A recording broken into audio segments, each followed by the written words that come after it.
Hola, ¿qué tal? Estamos aquí en un nuevo vídeo y estamos aquí con este rifle que se llama Mosin rifle y vamos a ver su información. Este rifle de infantería modelo 1891 es el primer modelo de producción fabricado en la fábrica de armas de Tula en 1891. El primer diseño de estos rifles se destacó por perilla en forma de pera, guardia del gatillo guardia y falta de guardia de mano de madera. Vamos a ver cómo funciona y luego lo vamos a montar y desmontar. Como veis,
ya ha tardado 2 minutos 25 segundos en montar.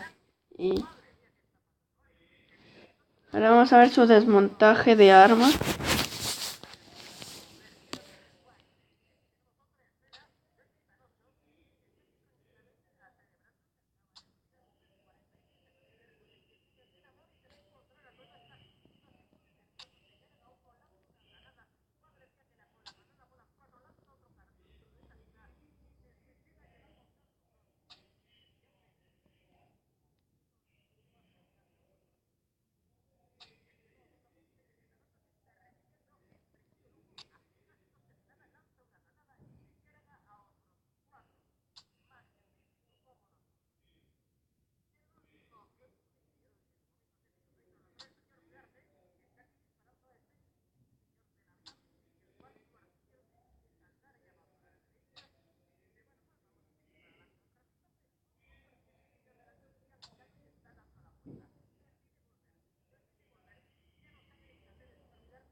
Y ya está.